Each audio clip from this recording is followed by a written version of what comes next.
આપ દરેક સ્નેહી મિત્રોને જીતુભાઈ દ્વારકાવાળાને જય સિયારામ, જય દ્વારકાધીશ. જણાવતા અતિ આનંદ થાય છે કે ધોળા ગામને આંગણે અમારા પરમ સ્નેહી શ્રી શિવલેરી કનુભાઈ બાદલને આંગણે રૂડું અવસર એટલે વૈદિક સનાતન ધર્મોત્સવનું આયોજન થઈ રહ્યું છે તારીખ 17/5 અને 18/5ના રોજ. અને આ ધાર્મિક ઉત્સવમાં દ્વારકા શારદા પીઠાધીશ્વર પરમ પૂજ્ય શ્રી જગતગુરુ શંકરાચાર્ય મહારાજ શ્રી અને અન્ય સંતો મહંતો અને કલાકારો પધારવાના છે.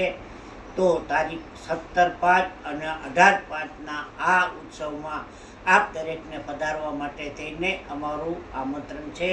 તારીખ 17/5માં હું પણ આવી રહ્યો છું, તો આપ દરેકને પધારવા માટે થઈને આમંત્રણ છે. જય સિયારામ, જય દ્વારકા.